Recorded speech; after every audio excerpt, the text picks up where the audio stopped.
Hey girls, welcome to another episode of High Energy Girl, and today's show features Dr. Lili Wagner, and she is a licensed psychologist in California with almost 20 years of experience. She takes on a holistic approach and utilizes cognitive behavioral therapy, integrative psychology, interpersonal therapy, EMDR, which is eye movement desensitization and reprocessing, and utilization of eco-psychology by getting her clients out in nature via walk and talk sessions, which I love. She also provides health and behavior coaching nationally and internationally online, as she is an integrative nutrition health coach, a certified primal health coach, a certified autoimmune paleo coach, and has a certificate in nutritional psychology. That is crazy good stuff. We had a wonderful conversation, and let's go say hi to Dr. Lili. Welcome to High Energy Girl, a podcast helping women to age stronger, because it is never too late to get fit, be strong, and feel sexy.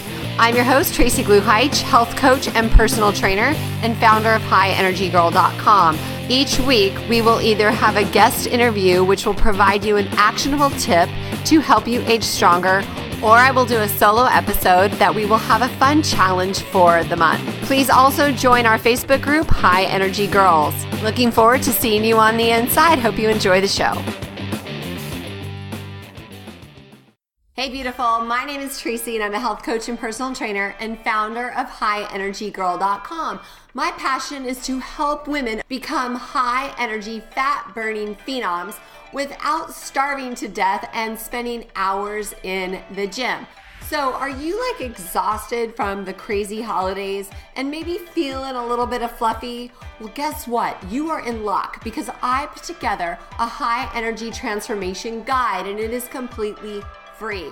And it's going to help you boost your energy, banish brain fog, build a little muscle, and burn off that belly fat. Okay, so here's what is in the guide.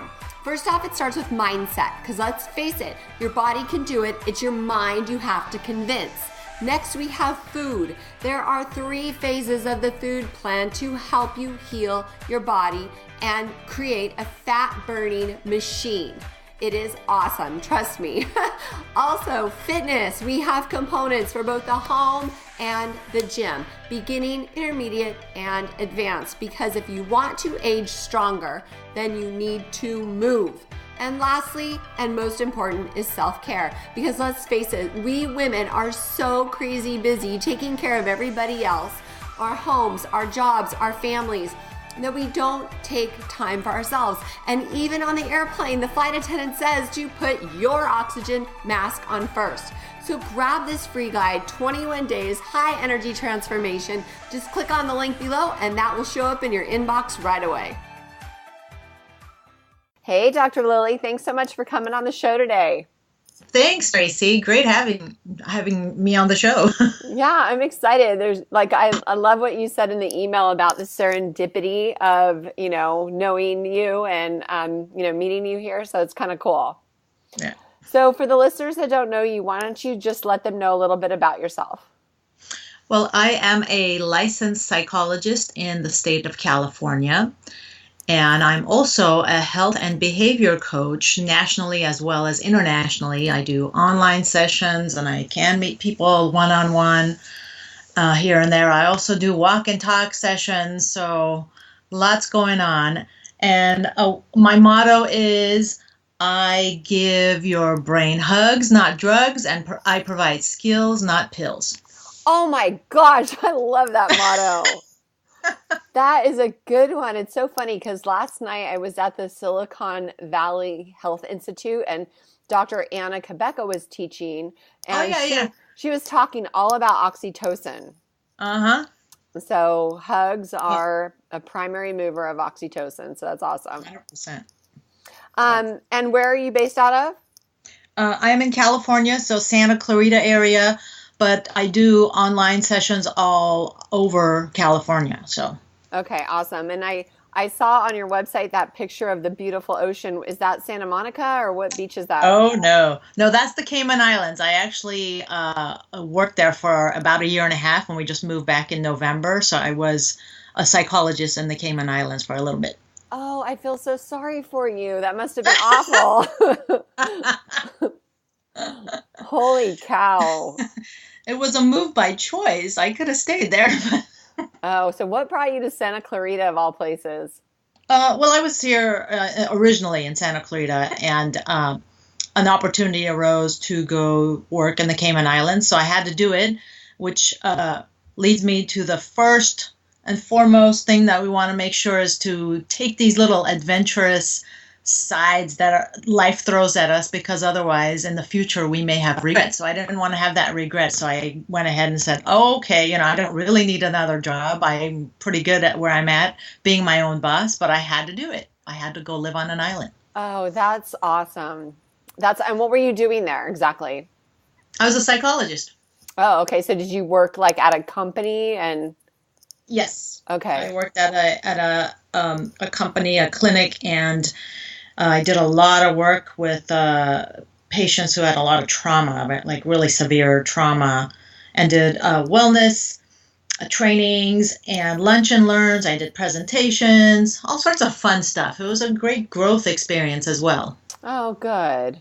So what is your primary reason for getting into this field? Like what brought you here? As a psychologist, originally? Yeah, or any type of just in the wellness field, because I know that you do multiple, approaches. So what brought you to this wellness field? So originally as a psychologist, basically when I was a little kid and then we would drive around, I would always look at, as we're passing houses, I'm like, oh, I wonder what's going on in that house, how their family is. So I had that curiosity of how things worked, relationships. And then I got into the brain and started learning about that. And I originally wanted to be a medical doctor, and then I wanted to be a brain surgeon. And then I did some work in an ER, and I didn't like how things were done, and I wasn't into blood too much. So I said, well, how can I get into people's brains without actually cutting them or touching them in any way? So I said, well, I'll be a psychologist. Oh, awesome. And where'd you go to school? I went to UC Irvine, and then I went to California Graduate Institute, and I also went and did a postdoctoral Master of Science in Psychopharmacology at Alliant International University. Oh, wow. And why the brain? Like, what did you find interesting about that? What isn't interesting about the brain? The brain True. is such a fascinating organ. I mean, no matter how much we learn about it, there's so much more that we know that we don't know at the same time. That once you know, there's more questions to be asked. And just how each individual is so different, how they interpret things is so different. Their experience, you can have two kids in the same house, maybe even twins in the same place, and their experience is so different, and they grew up to be different people. It's just a fascinating organ that we have, and I don't think we care enough about it because we don't see it. So a lot of people ignore their brain too much. Well, it's interesting that we're talking about brain health because my mom has Alzheimer's, and that is kind of what brought me to where I'm at today, is just learning how, I could probably help her. Do you have any experience with that, or is it more just on the emotional side, hence the psychology? No, I have a lot of experience because I do a lot of work with the elderly.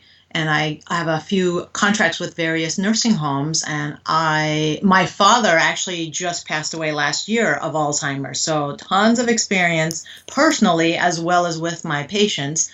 And I think, and the other part of it is getting into the health aspect, because I don't believe that we are just a brain. I mean, the body goes along with it. So you can't ignore it. You have to be holistic. You have to be integrative. So when I talk to certain practitioners who are just about psychology or just about psychiatry or just about the brain, and they ignore the rest of the body, I think that's a disservice. Mm-hmm.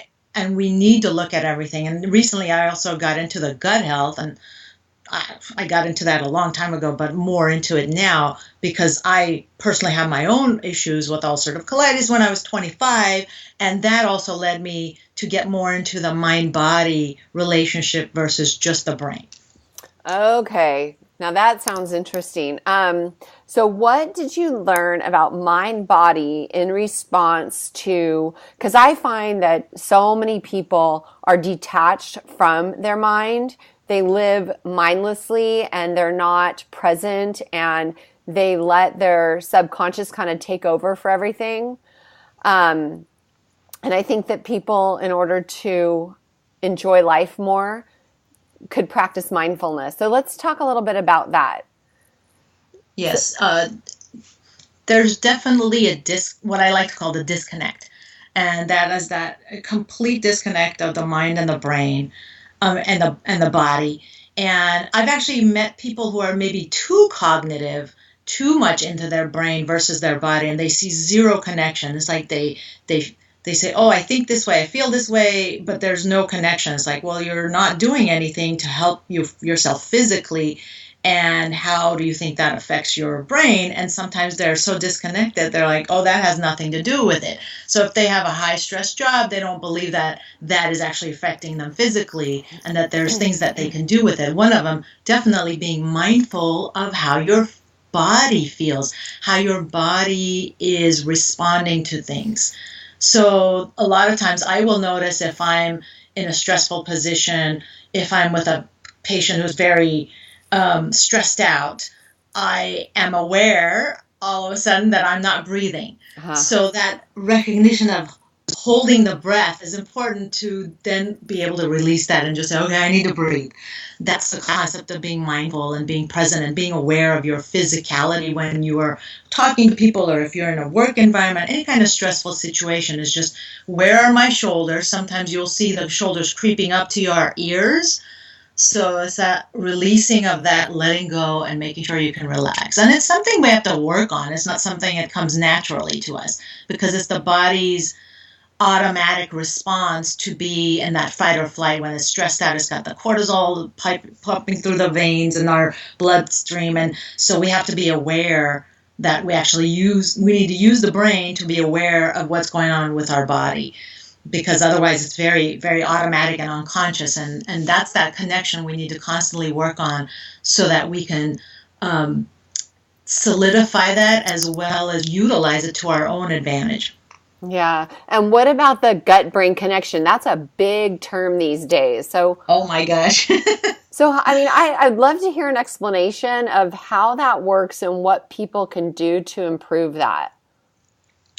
So, and there's a lot of interesting, fascinating research going on about the gut and the brain now it makes your eyes go cross-eyed, because it almost sounds very sci-fi. How is that our gut is talking to our brain, and then you learn about all the microbiome, all the different bacteria and yeast and archaea and protozoa, all these little critters that are in our gut that is actually able to talk to the brain, and vice versa, which is crazy. But how the gut and the brain talk together is either through the immune system or a bloodstream, the vagus nerve. There's a variety of different communication system that happens, hormonally and such, that make us a whole being. So if your gut, which is where you eat, all your food goes into, so what you eat affects your gut and your brain. If you don't eat enough of a certain kind of protein to help your gut make the neurotransmitter serotonin that then goes to your brain, then you might not be as happy. So serotonin, like 90 to 95% of your serotonin is made in your gut. And people, when I say that, they're like, oh, really? I had no idea. I thought that was made in your brain. And it's like, no, and 50% of your dopamine is made in your gut. So recognizing that, then we need to start really paying attention to how we feed ourselves. And that gut tells the brain things. It has all these intricate little communication systems within all the bacteria, and this bacteria tells the other bacteria to make a certain other kind of neurotransmitter or a certain kind of hormone, and how it affects our immune system. So all of that affects the brain, because we have this lovely vagus nerve that connects the brain to the gut, all of it. And recognizing that is important, because then now we're thinking, okay, well, if this is going to make me not happy, do I really want to put the sugary food in my mouth? So, okay, I've never heard that serotonin was made or dopamine was made in the gut. So that is really interesting. I didn't know that. I thought it was like something in the brain. So how... Most people do, yeah. Well, how can we enhance our lives through all of this new knowledge? So we enhance our lives. Number one, of course, we have to eat right for our body. And every body is different because we all have a different microbiome. We all have different little critters running around in our gut. And that depends on genetics. That depends on how we were born, whether we were C-section or natural birth, if we were breastfed or not breastfed, if we had a happy childhood or a sad childhood, if there was any kind of trauma when we were kids, if we had a lot of antibiotic use and how that affected our gut microbiome. That plays a huge factor in how the health and diversity of our gut is. So considering that, we have to look at what foods work for us. And the only way to know that is for you to do the trial and error, right? You do the elimination diets, you do the variety of different, you can do keto, you can do vegetarian, you can do vegan, whatever. It just is really up to you. And we can't get dogmatic because we can't say, well, this diet works for everybody. And we know some people that get so stuck on the diets, and we know that there's bio-individuality. Everybody's different, so we have to look at that. Just because one diet is popular doesn't mean it may work for you.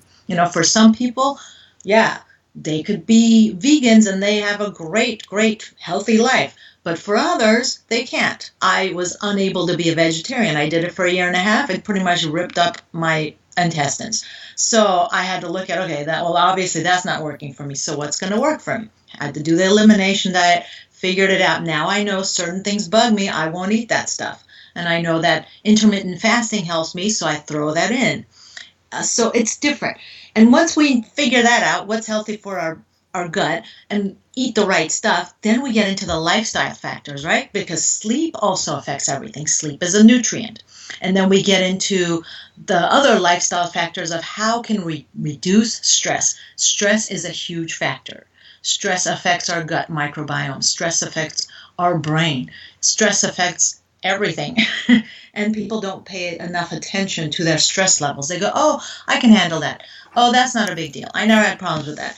I was talking to a lady who was working, 50 hours a week. She had like 3 kids, and then she was just saying, oh, there's nothing wrong, but she had all these gut problems that she was disconnected with, that this stress that she's undergoing also affects her gut. Mm-hmm. So let's start. So I'm going to break that down a little bit because you just said a lot. So for food, well, I do agree with the bio-individuality. Definitely. But I think a lot of listeners may not know how to test themselves within an elimination diet. So can you please dive a little bit deeper in that? Yes. So what an elimination diet entails is trying to get rid of the most common food allergies.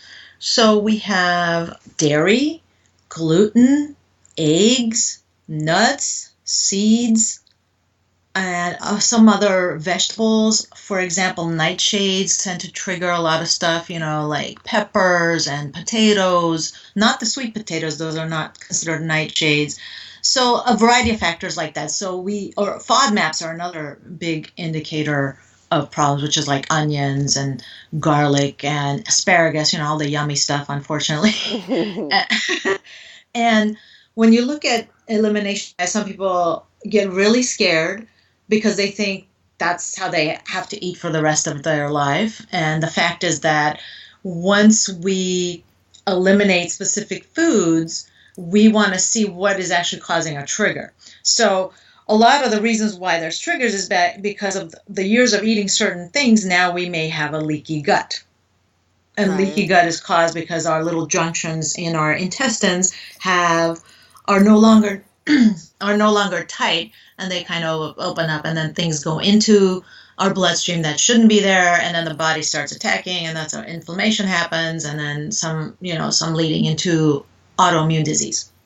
So learning how to eliminate specific foods just means, well, let's start with the big ones, right? If you don't want to do a full-on elimination diet, some people do really good if they just go on a paleo diet and then things get better. And some people do really well if they just go gluten-free and then things get better. So maybe not everybody has to go full on 100% getting rid of everything. But if you notice that, okay, I've been off gluten for 2 weeks and I still don't feel better, then you take off something else. Maybe it's dairy. So you get off dairy for a while and then see if that does anything. But I think the best way to do it is to go all in with an elimination diet that gets rid of everything, so that once you slowly reintroduce stuff, you can do one at a time reintroduction to see what the actual culprit is. And that is determined once your gut is healed, then you can maybe go back on to eating the certain foods that you had a hard time with. But the main thing is to get rid of the junk food for sure, cut back on sugar, cut back on refined all the grains. A lot of the wheat that's out there is actually too processed now, where it's not even real wheat anymore. And that's just the start, little things that you can do. But the junk food is definitely a problem. The additives, the preservatives, and all the little things that they put on your food so that your food can hang out on the shelf for like decades. It's funny. There's a chiropractor in our town that bought a McDonald's hamburger like years ago, and it's been sitting on a plate in his office, and it hasn't grown mold or anything. Yeah, that's creepy. That's not normal. Crazy. Like, I want to go do that. I want to do that little experiment myself, and just so I can, make a video or something fun. But that's just disgusting. Yeah, that's like plastic food. I know. And we know what plastic does. Oh, I know. Oh my gosh, that's a whole nother thing. Yeah. So if a person was to eliminate all of those foods, the gluten, the dairy, the eggs, the nuts, all that, how long do you recommend they do that for? So usually, and this differs by individuals too, so sometimes people can see a difference within 2 weeks, okay? Other people may need a longer run with it because of how badly damaged their gut is. Their intestinal lining is really bad. And that may take anywhere from 3 months to a year or so. Mm-hmm. So it's highly dependent on everyone. When I had my second bout of an autoimmune disease in 2015, and I decided to go full on with the autoimmune paleo protocol, and I was able to then get off my meds 100% within 3 months. Wow. So that was, so that's a pretty average time frame. It's the 3 months that I've noticed. But some people need to go more. Or some people need to do some troubleshooting, because maybe if they have done just the AIP, they may need to do the FODMAP as well. So each individual is different. Some people can see they may have a little bit more of a trigger with certain vegetables versus others, or certain fruits versus others. Like, I still can't have melons without getting some kind of a reaction. So I don't eat watermelon or honeydew or anything like that. And if I really want one, then I have to take an allergy pill and have one, but that's rare.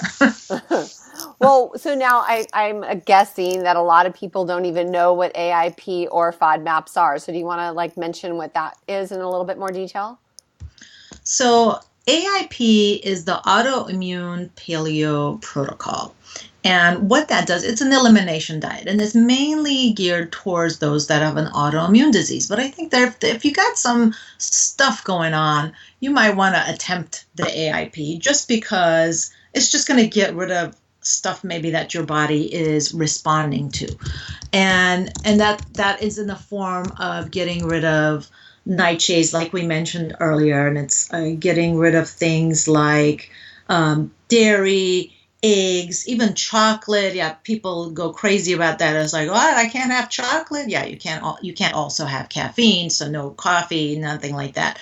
A variety of things, and there's a whole list that you can find online, and I don't want to go through the entire list right now. And then the FODMAPs. So, oh my gosh, FODMAPs. I'm trying to remember what it stands for, because it's a long word. It's fermentable. Yeah. Oligo dimonosaccharide and polyols. So these are these small carbohydrates that a lot of people can't digest. So those that have IBS have a hard time with FODMAPs. And what are FODMAPs? These are just your cruciferous vegetables. We have broccoli, cauliflower, that could cause a lot of gas in a lot of people. Some fruits like apples, apricots, Definitely sweeteners like fructose and honey. Those are like high fructose corn syrup. Dairy products like milk can also be a problem. These are high FODMAP. Whey protein supplements. I used to have a lot of problem with the whey proteins. Various vegetables, artichokes, asparagus, broccoli, like I mentioned, Brussels sprouts. These are just gas creating for some people, and they'll feel that pain in their stomach, and they'll say, every time I have broccoli, I get gassy, and that's the concept that's related to the FODMAPs. And certain beans, of course, beans, a lot of people equate gas with beans, so that's a problem. Wheat, other grains like barley and rye, and maybe beer also causes problems with it's a high FODMAP. So it's looking at how low of a low FODMAP diet you can have and eliminating those specific things that are high FODMAPs that cause a lot of gas and bloating in your gut. And some people can never go back, and some people can, as far as the FODMAPs are concerned. So some people may always need to stay on a low FODMAP diet. So would that have anything to do with the presence of like stomach acid for digestion purposes, or is this something different? It's possible. I'm not an expert in that, but I want to say I'm sure it's somewhat related. Acid stuff is really fascinating and complicated that I haven't delved into as much, but I know and there's people that are like, oh, your body needs to be alkaline. And there's people that are like, oh, your body needs to be more acidic. So I'm still reading and researching because there's like two realms out there talking and saying the exact opposites, which is very confusing. So. Yeah. Dr. Anna actually talked about that yesterday. She said that we need the acid, like don't drink stuff when you're eating because you want that acid to be digesting for you. But then the rest...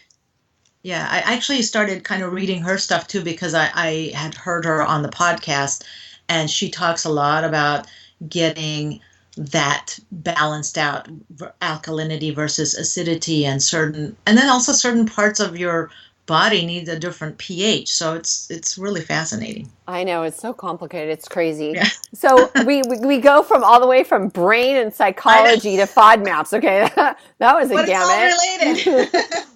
But I know I've heard of like the gut-brain barrier, and I've heard all of that. So what do you think about what's coming down the pipeline, and what are good action steps for people to actually take to improve their health journey? So one of the number one things we want to do is reduce inflammation. I mean, that's like a big deal. And to reduce inflammation, again, we have to eat right. We have to reduce our stress levels. We have to exercise. And as far as the gut health is concerned, we may want to consider having some probiotics, because if you have had any antibiotics as a young kid, maybe 3 years or less, then your gut health has been compromised. And some people, if they have inflammatory bowel disease, may not be able to build their own gut. So even if you go in there and you're creating it with some maybe probiotics, it may not stay. So you constantly have to take probiotics. I have to take probiotics every day. Some people maybe not all the time. And the fascinating thing about that, and I'm going to go back to the brain health aspect of it, is there's some research being done on probiotics that are going to affect mood, and these are called psychobiotics. And that, talk about fascinating and sci-fi, that's what's happening. And certain strains of bacteria are being found that are helping our mood. So there's work right now, research being done to see if they can build specific psychobiotics. So you take those specific bacteria that is going to help with depression or anxiety or what have you. So I'm curious, highly curious to see how that turns out, because I don't know how they're going to make those so that it can impact everyone, because everyone's gut is so different. So I don't know how that's going to work. That's the really stuff that's coming down the pipeline. It's fascinating. So have you done any laboratory testing to actually see what your biome is composed of? Not yet. And the main reason is because I'm waiting for someone to come up with a test that actually tests the inside of the lining of my intestine. That's where I want my microbiome tested, because the microbiome you get that comes out, the stool sample that you send in is not going to be the same as what's actually in your gut. It's different. That's interesting. Yeah, because the good stuff wants to stay there, right? And you want to eliminate the bad stuff. Right. And it's so fascinating. And again, different parts of the GI tract have different bacteria. Like your mouth is different than your stomach versus your small intestine versus your large intestine. So I'm kind of holding on the testing. I am curious, and I wanted to at some point until I read about this. I'm like, oh, okay, so if I do this testing and I get this and I find that I'm missing this, that, and the other, and if I start taking those specific probiotics, yet I'm okay internally with those probiotics. You know what I mean? It's so complicated. Yeah, and it is. What probiotics do you take? Do you know? Like the brand? I take VSL number 3. Oh, I haven't heard of that one. And it's a medical grade probiotic, and I've taken it since I was like 25, since I had ulcerative colitis, and that has helped me keep it at bay pretty good, and I haven't, like, there's been times I didn't take it on a regular basis, and I noticed the difference, and then as soon as I noticed some flare-ups and I get back on it and it would subside the flare-ups, I'm like, okay, so I definitely need to take this on a daily basis. Oh, interesting. So I started taking Bioptimizers. Have you heard of that one? Yeah. I'm always, I don't know, I always try to get better and better, but I always feel about the same. No matter what I do, I'm almost always about the same. But my husband, he wasn't feeling really well. His stomach was really bugging him, and he started taking their probiotic, and he started feeling a lot better, even though he was already taking like Garden of Life, the men's version. And this one made him feel good. So I don't know the difference. Yeah. And then it's like, there's so many out there. And I highly recommend the kinds that you actually have to refrigerate, because I'm leery of the ones that are on the shelf. I'm like, wait, these are like live creatures and we're putting them on the shelf. They should be refrigerated. It's interesting that you said that, because my local doctor went to like the longevity conference, and she came back and we were talking about probiotics, and she said that at the conference they were saying that probiotics do not need to be refrigerated. Because we talked about that specifically, which, I didn't know about that either. So I don't know. There's so many things to talk about, or to learn, and there's so much controversy. I mean, did you know that eggs are bad for you? Yes. Well, see, eggs, here's the interesting thing about eggs. So I can't do egg whites. I can do a little here and there, but egg yolks I'm fine with. And egg yolks have a lot of good stuff in it. But some people can't do eggs at all. And again, it's individual. So we can't be dogmatic and say this food is really bad for you, because an egg yolk packs a whole bunch of awesome vitamins and minerals in there, right? It's got a lot. It's a powerhouse. Oh, yeah. Yeah, but I was being facetious because there was some new study that came out that said, cholesterol, eggs are bad for you. You know how it keeps going back and forth.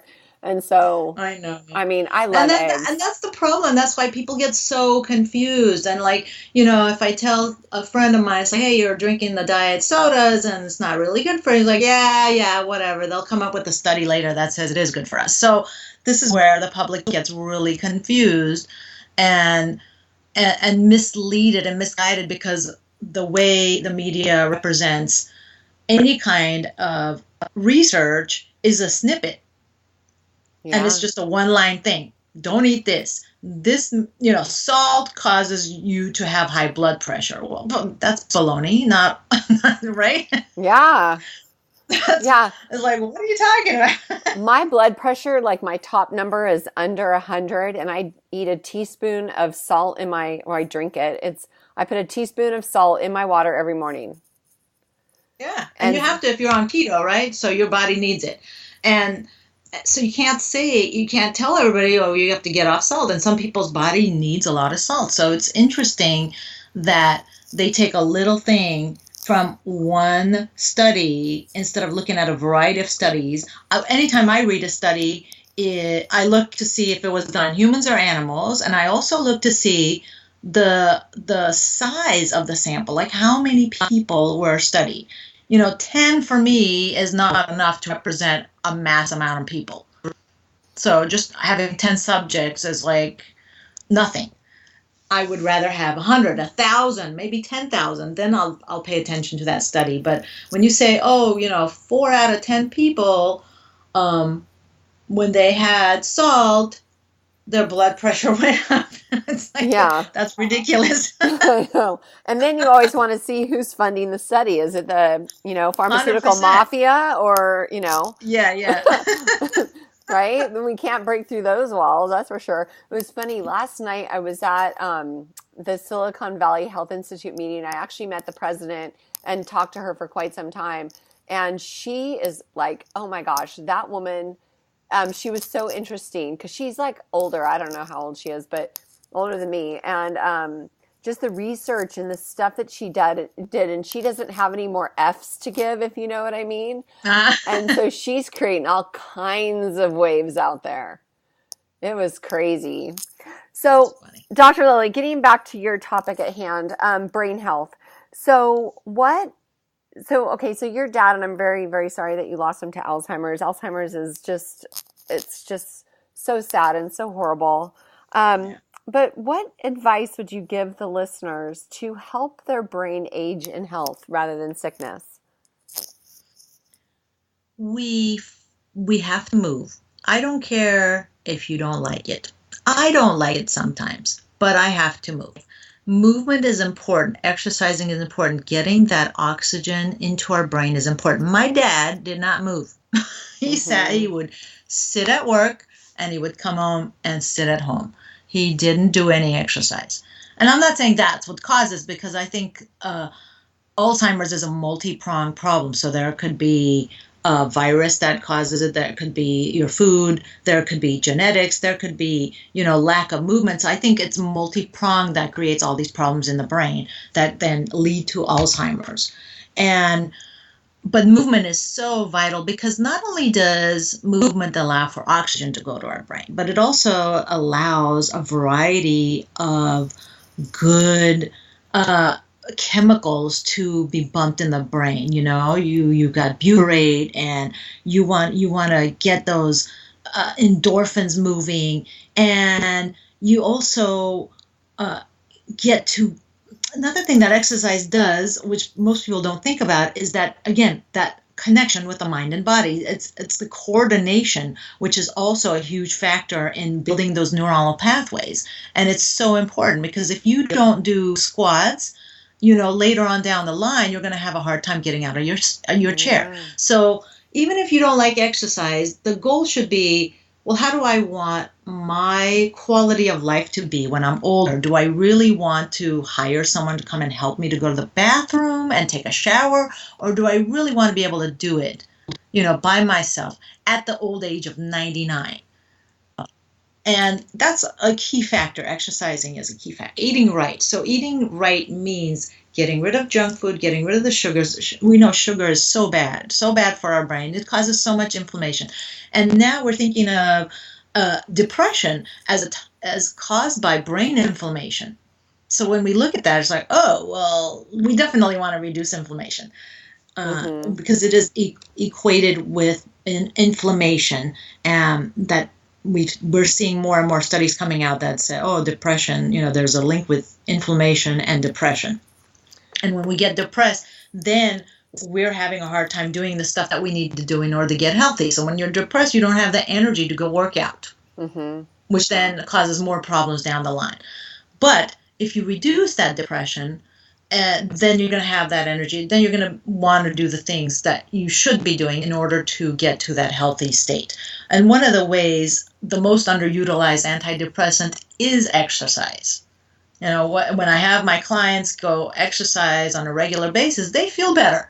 It's like an automatic thing that they just start feeling better. They start looking better, and once you exercise, you actually start switching the gears in your brain, where when you go eat, you don't want to eat unhealthy foods because you did all this work. So why am I going to ruin it by eating bad food or junk food? Yep, that's for sure. Yeah.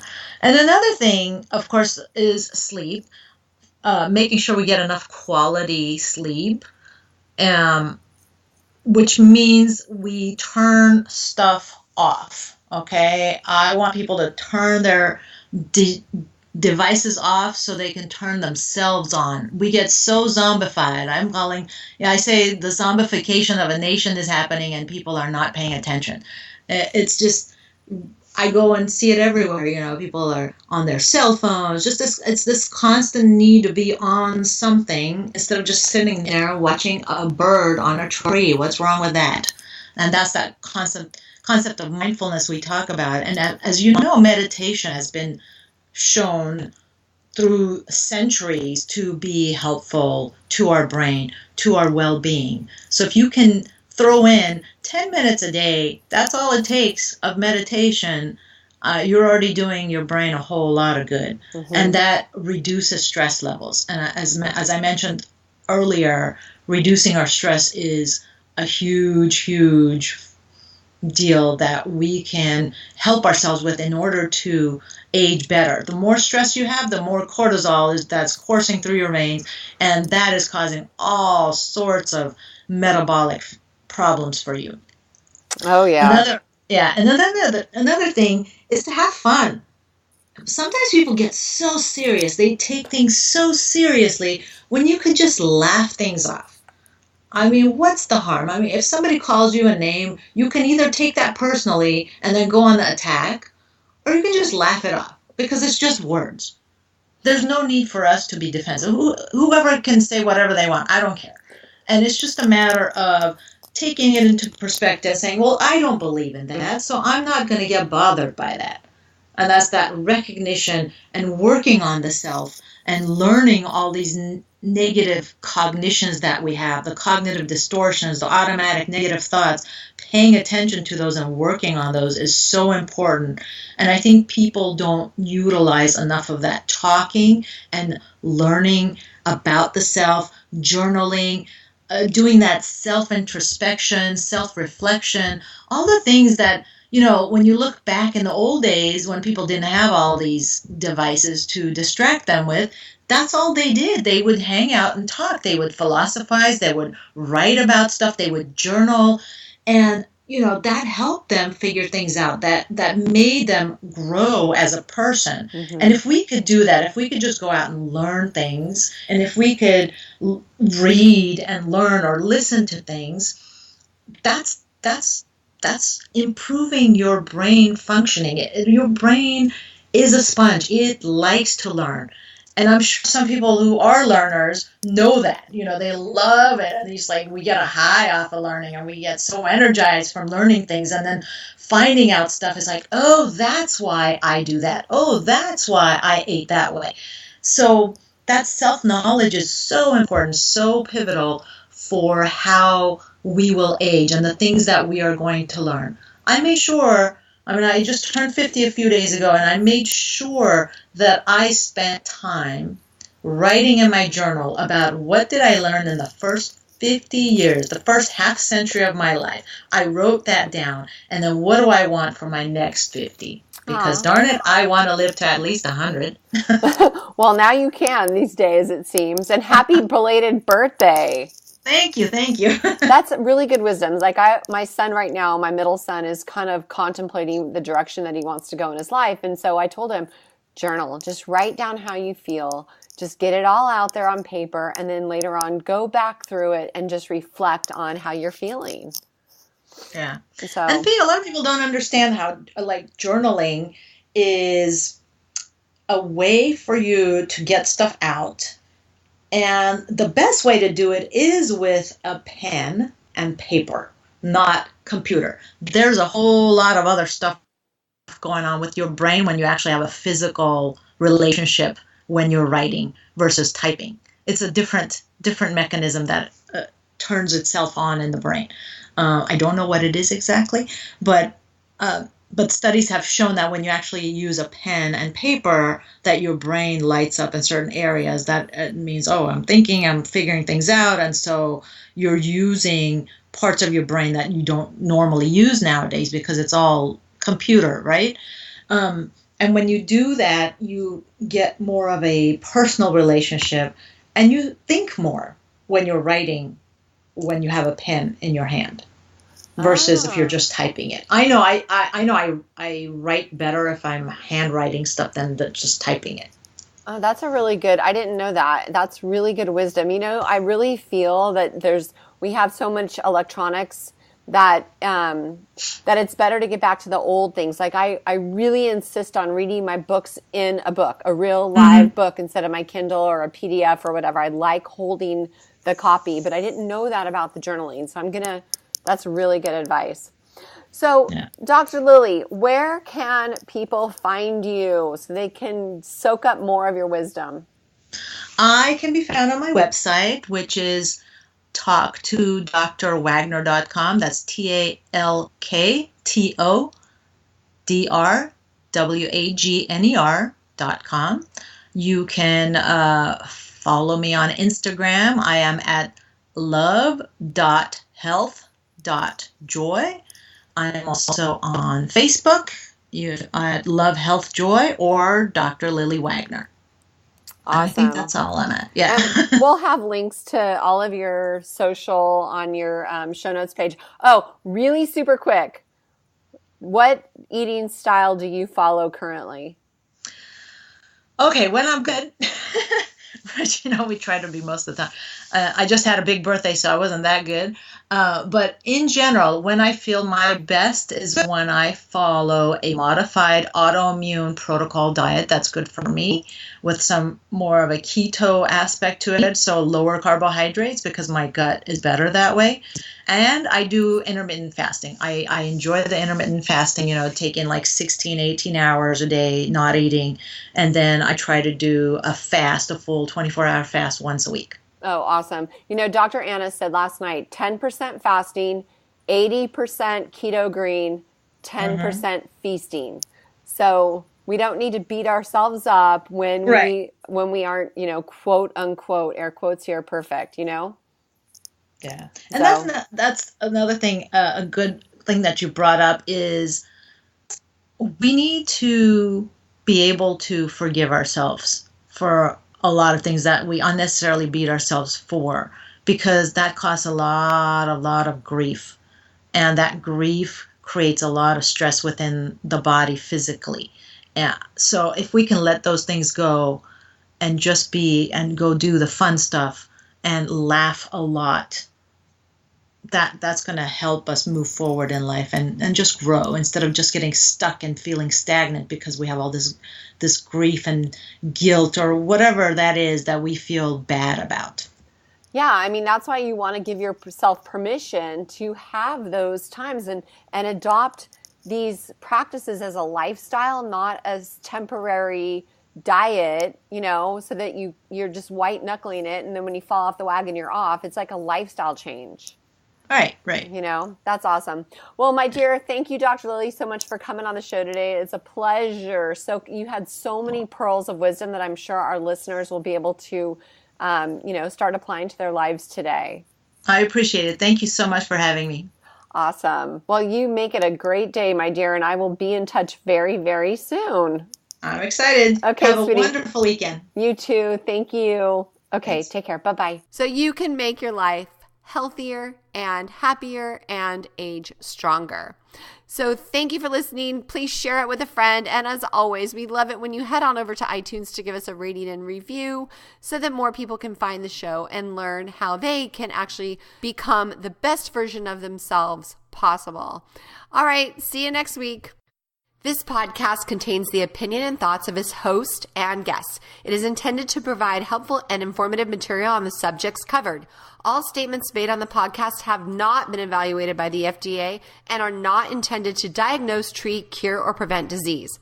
If the listener requires professional assistance or advice, please contact your personal medical doctor.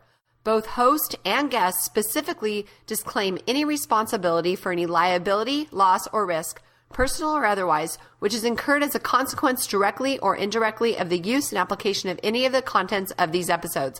Like I said, this is my opinion and I could be wrong.